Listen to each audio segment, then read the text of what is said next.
Bom dia, Flávia, tudo bem? Falei certo, pronunciei certo, Lefebvre. Nossa, muito certo, muito bonito, obrigada. É porque o nome é bonito mesmo, né, Glauco? Olha, se você não tivesse pronunciado certo, Felipe, eu pronunciei errado minha vida toda. Então, ainda bem que você pronunciou certo. Seja bem-vinda, Flávia. Obrigada, Glauco, Felipe, bom dia a todas e todos. Obrigada aqui por essa conversa. Glauco, quer fazer a primeira pergunta? Então, queria pegar aqui o gancho, Flávia, da decisão de ontem da Autoridade Nacional de Proteção de Dados, que acabou determinando uma medida preventiva para suspender aqui no Brasil a vigência da nova política de privacidade da Meta, que é a dona do WhatsApp e do Facebook, inclusive colocando uma multa diária de R$50 mil em caso de descumprimento. Eu queria que você falasse a respeito dessa decisão, mas também explicasse para quem acompanha aqui a TV Fórum, Fórum 11:30, a importância da privacidade dos dados pessoais no meio digital. Flávia. Então, Glauco, essa decisão é muito importante por dois aspectos. Primeiro, por esse que você está dizendo, né? Inclusive a proteção dos dados pessoais passou desde o ano retrasado a fazer parte dos direitos fundamentais que a gente tem previstos na Constituição Federal, né?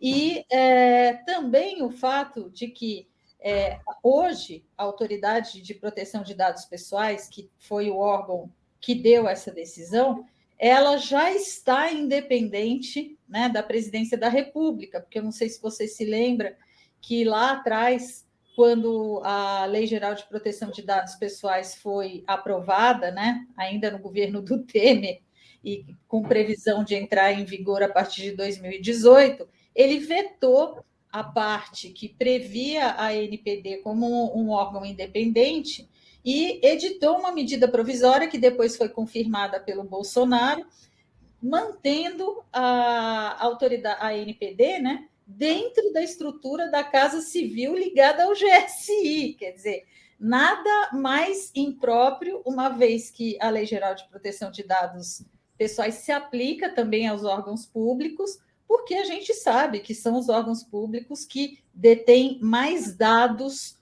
sobre nós, cidadãos, do que qualquer outra empresa, a não ser Google, Facebook, né, a Meta, que tem uma abrangência de usuários nas suas plataformas, de bilhões de usuários, né? A Meta tem mais de 2 bilhões e 700 milhões de usuários no planeta. Aqui no Brasil são mais de 110 milhões.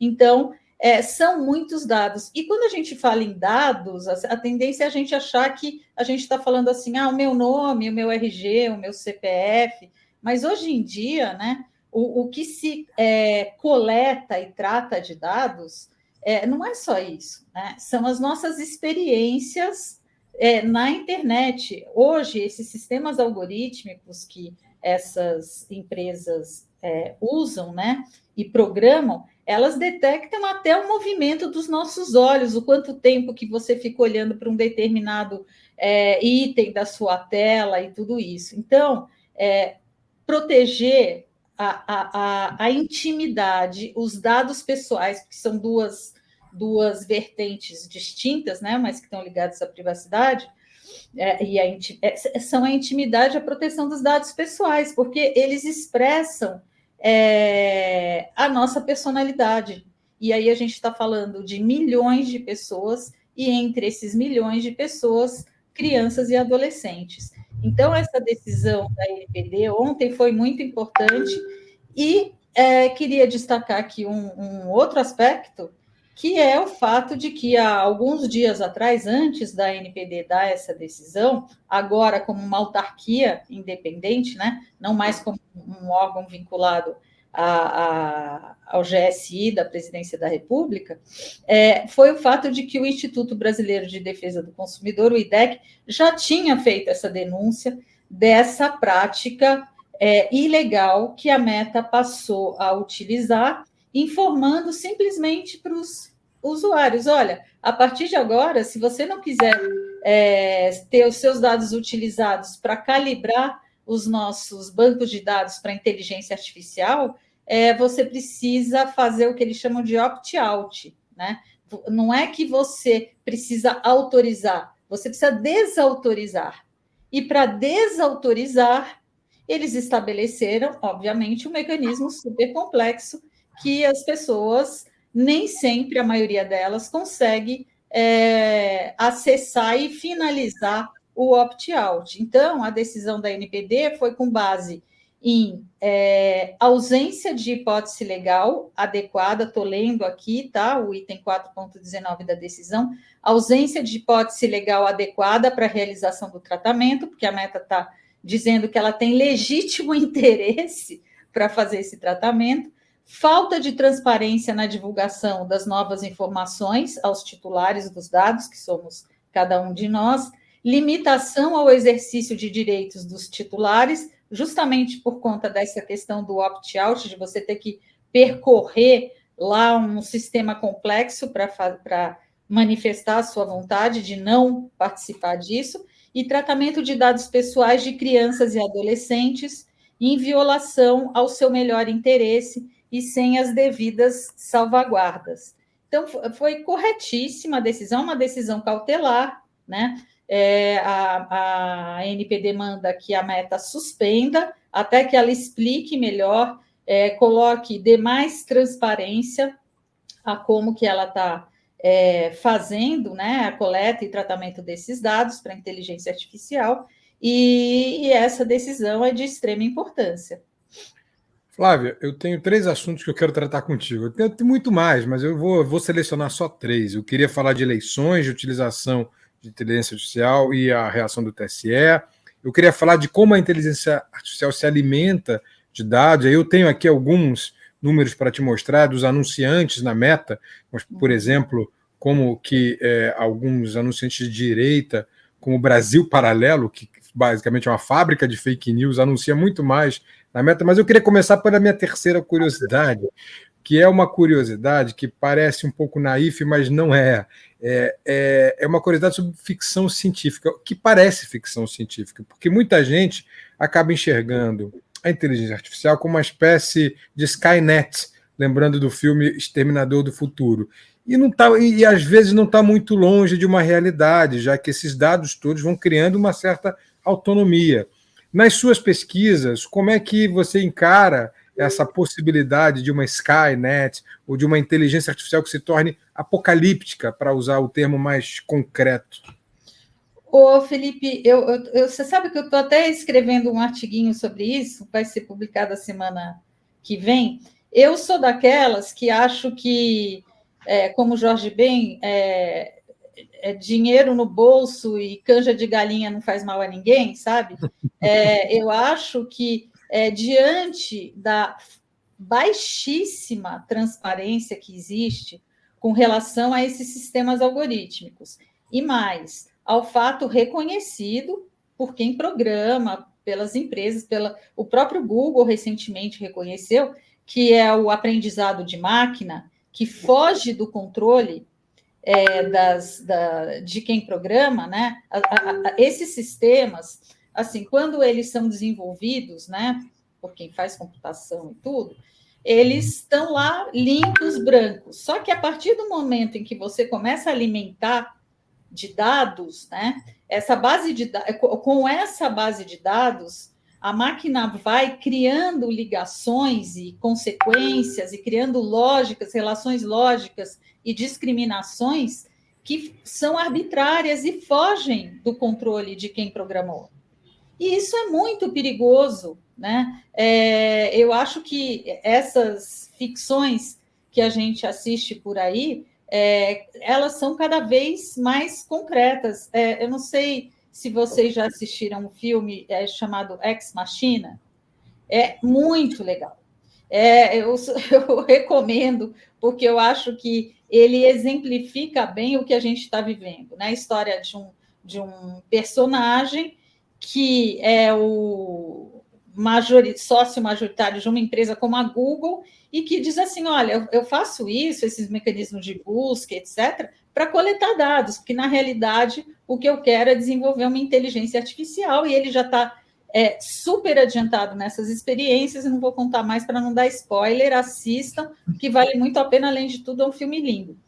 Então, eu acho assim, a gente tem... Né, a inteligência artificial é um risco concreto para a humanidade, então. É um risco concreto. O Stephen Hawking, que foi aquele físico que se beneficiava muito da inteligência artificial, porque ele tinha limites enormes, né, por conta da condição física de saúde dele. Mas ele dizia, olha, a inteligência artificial pode nos levar a ganhos impressionantes, importantíssimos, mas pode nos destruir. Tem diversas falas, livros escritos dele a respeito disso.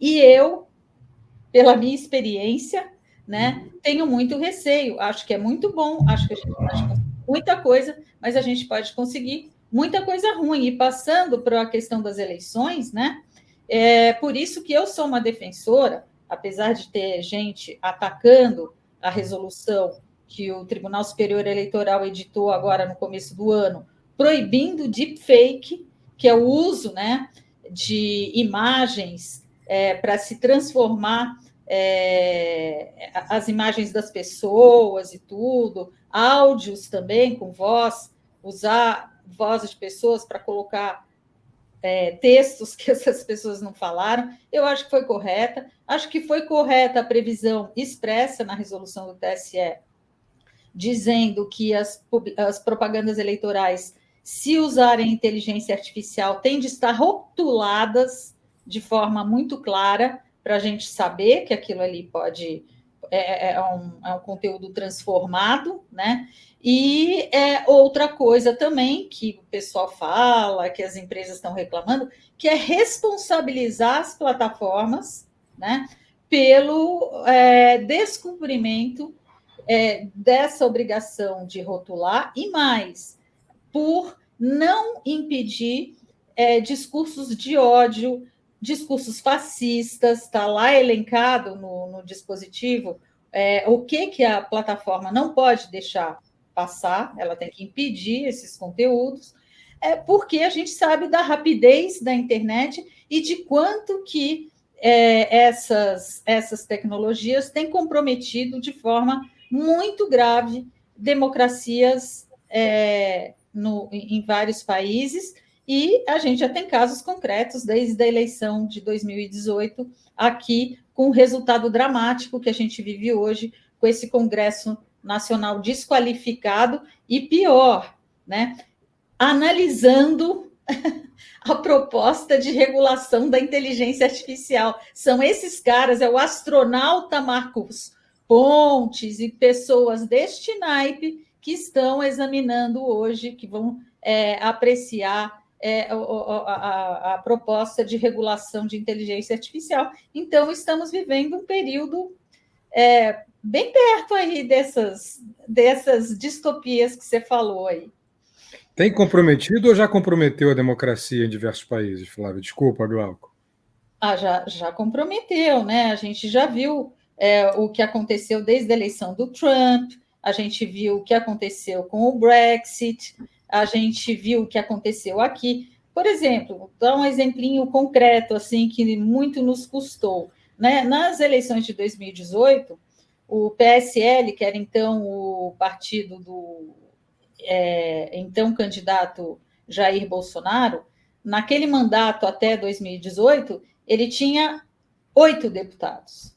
A partir daquela eleição, ele passou a ter 54 deputados, pelo uso ilegal do WhatsApp para disparar campanhas de desinformação, usando perfilamento para identificar tipos, né, perfis de eleitores para direcionar mensagens, para influenciar no voto. E nas eleições de 2022 também os efeitos foram menos graves, porque aí o TSE já estava mais ligado no que estava acontecendo, já tinha estabelecido comissões para enfrentar desinformação, fechado, como que se diz, acordos, né, com as plataformas, tal, para impedir determinadas práticas, mas, de qualquer maneira, mesmo assim, é muito difícil, né, a gente controlar o manejo, né, desses algoritmos por essas plataformas que têm, né, na realidade, comprometimento com as disputas geopolíticas, e não é à toa que as principais plataformas, né, que nesse mundo de aplicações que as pessoas estão totalmente ligadas, elas são todas estadunidenses, né? Então, a gente também tem que considerar isso. Os sistemas algorítmicos dessas empresas, eles têm vieses políticos voltados para os interesses dos países, dos governos e dos países dos quais elas fazem parte. Glauco.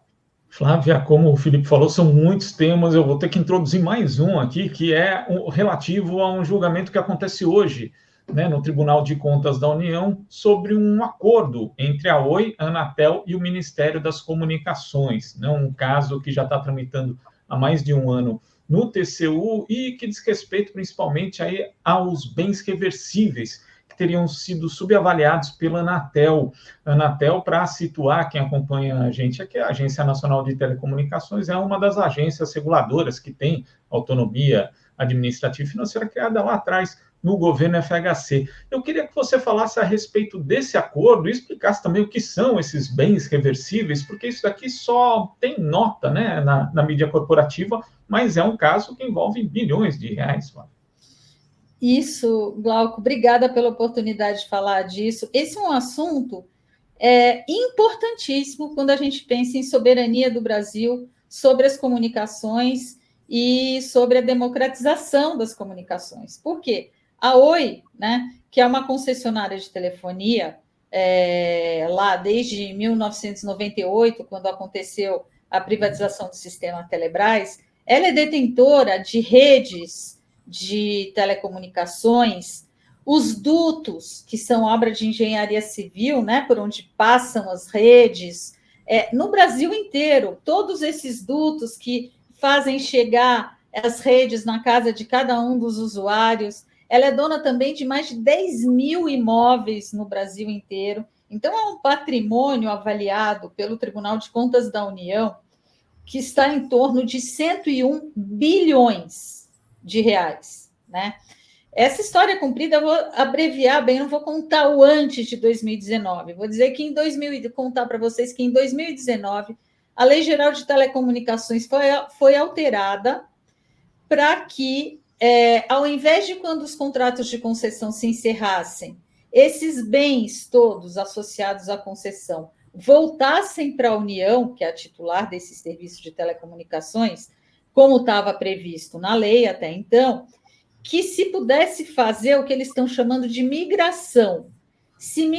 As empresas migrariam de concessões para autorizações, os bens reversíveis, os bens públicos, as redes públicas, né, submetidas ao regime público de regulação, seriam entregues para o patrimônio privado dessas empresas, contrariando as condições da licitação lá de 1998, o que já é uma ilegalidade absurda, assim, mas isso daí passou em 2019, já no governo Bolsonaro, com esse congresso desse jeito aí que a gente conversou aqui já, e aí ficou também previsto na lei o seguinte, que para se fazer essa transição, a Anatel deveria avaliar o acervo de bens de cada uma das concessionárias, e esse valor que fosse apurado nesse processo de avaliação, ele seria revertido, isso está no artigo 144b da Lei Geral de Telecomunicações, com alteração de 2019,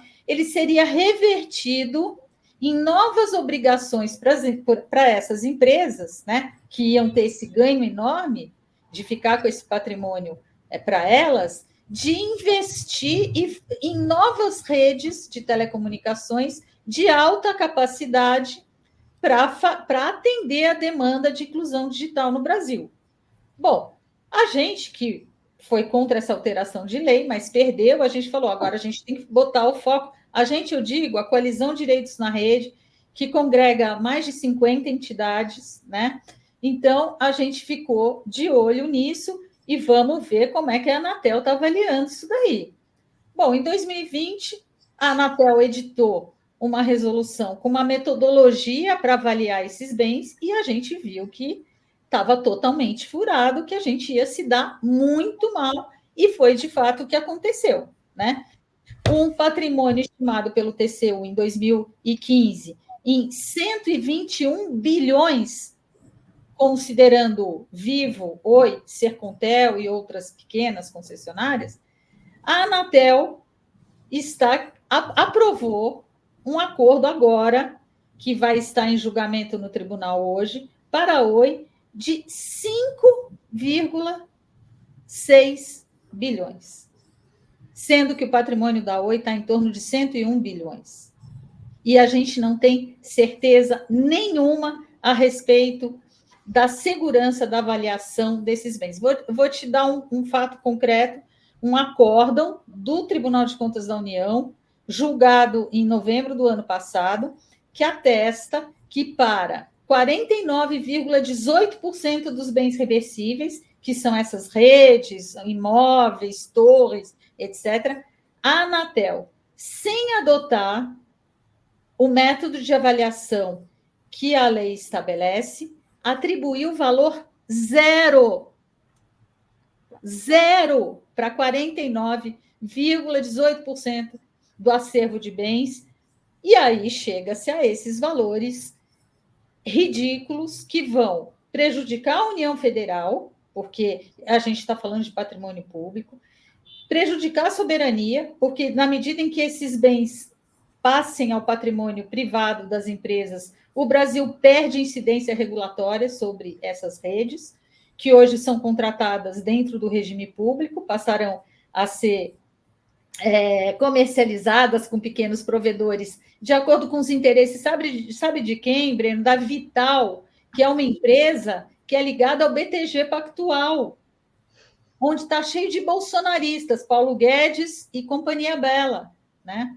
E também nós, sociedades, vamos perder, porque as obrigações de novos investimentos estão subavaliados, né? Então, a União perde duas vezes, porque perde tudo isso, perde esse acervo, perde poder de soberania e ainda fica sujeita a ter que fazer investimento para cumprir, para atender a demanda de acesso no Brasil. Então, é um escândalo.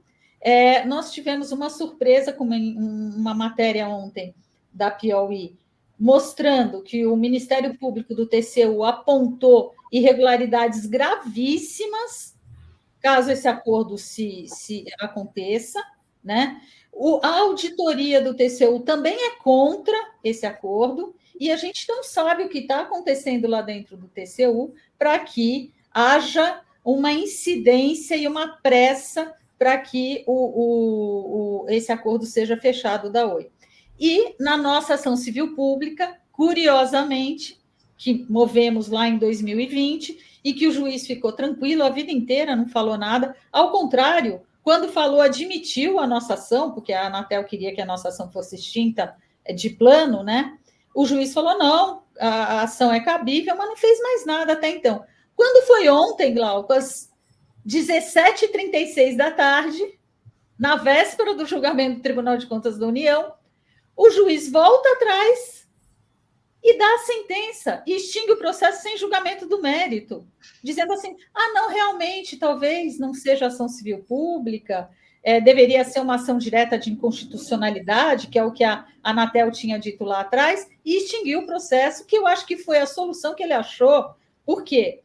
Depois de a gente ter levado para o processo o acórdão do TCU, mostrando que a Anatel avaliou em zero 50% dos bens reversíveis, e a gente levaria também esse entendimento agora do Ministério Público do TCU, ficaria difícil ele dizer que essa ação seria improcedente. Então, ele rapidinho, na véspera do julgamento, ele julga. Quer dizer, está acontecendo um arranjo grave, né, e que não pode está fora do alvo da sociedade brasileira e da Advocacia Geral da União, que representa os interesses da União nesse caso.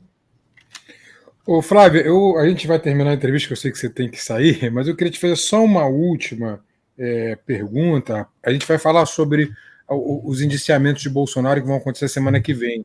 Dos 3 inquéritos, a Polícia Federal vai fechar 2 na semana que vem. Eu vou trazer essa informação daqui a pouco, com base em algumas fontes da Polícia Federal. Mas eu queria conversar sobre o alimento da inteligência artificial, inclusive sobre esse caso, porque se você fizer algumas perguntas sobre Bolsonaro para a inteligência artificial, para algumas inteligências, vão vir elogios muito eloquentes. Se você perguntar sobre determinados temas, vão vir mentiras muito eloquentes, tidas como verdade. Porque a inteligência se alimenta de tudo que está na rede.